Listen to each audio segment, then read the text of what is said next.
Ghosts and Gravestones tour. My name is Hargrove the Magnificent. I will be your ghost host for the evening. All right. Can everybody hear me in the back?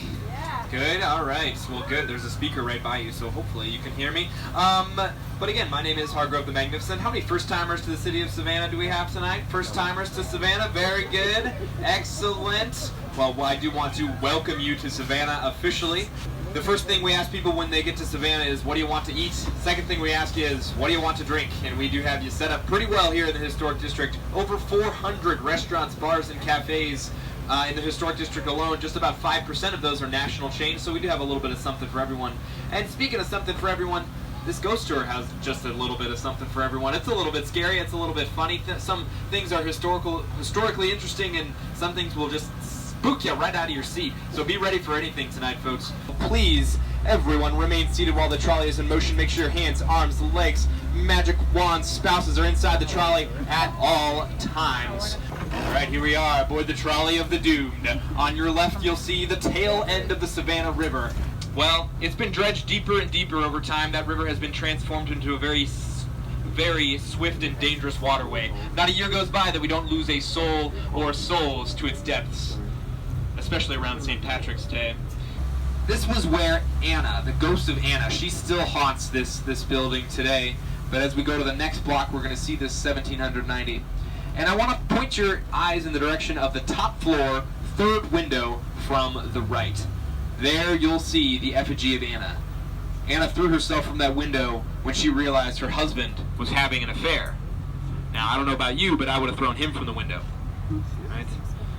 But no, she threw herself from that window, and what happened was, well, she still haunts that room, room 204. And needless to say, she does not take too kindly to female guests staying in her room. Some women will report that they've been pushed out of bed and their makeup or jewelry has gone missing, while the gentlemen have little to complain about. In fact, they'll often feel a loving hand upon their brow as they sleep. As they turn to thank their significant other for the gesture, they instead see Anna just as she is about to jump, screaming from the ledge. But she's not the only ghost to haunt the 1790, and she is very sweet in comparison to the ghost that haunts the kitchens.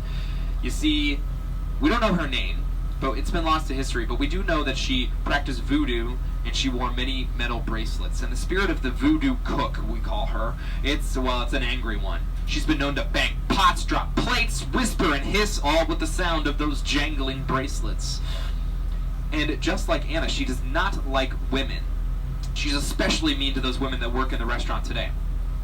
You see, what'll happen is their orders will go missing, their silverware will be pushed off their tables, they will be pushed randomly in the kitchen area, all with the sound of those jangling bracelets.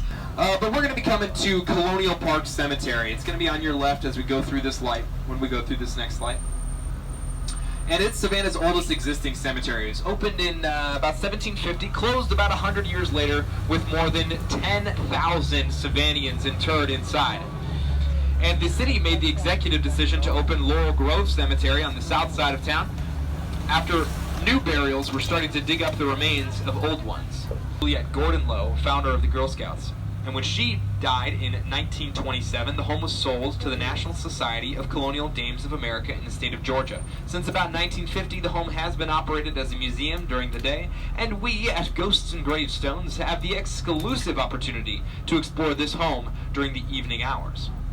We are going to be going into 2 levels of the home tonight, folks, so please refrain from sitting on, leaning on, or touching any of the furniture or antiques inside.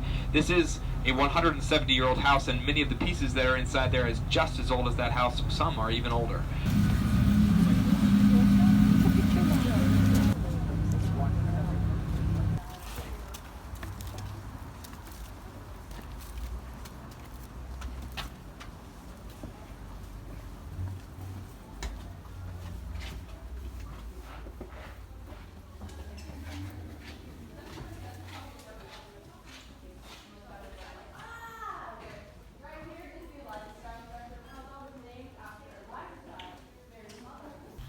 And during his long trips to England, the upkeep of the home would be left to one man in particular, Tom Millage. Although born a slave, Tom was the most trusted friend of Andrew Lowe.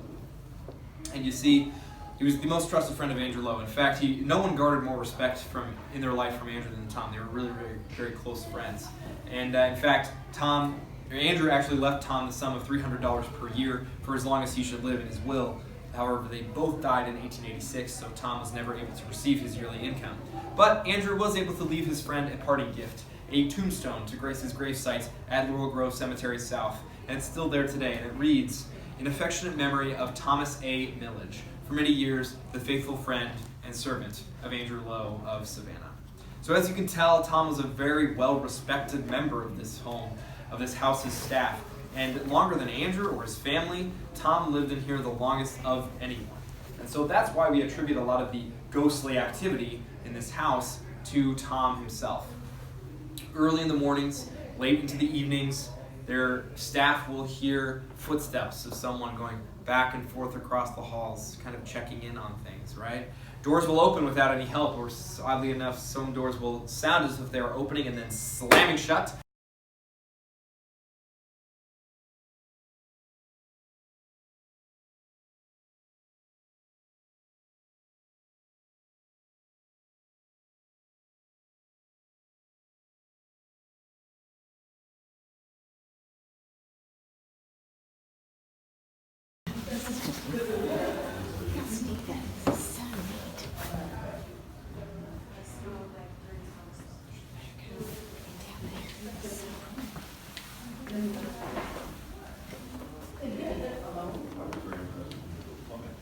I know. And sir, we were at the first house.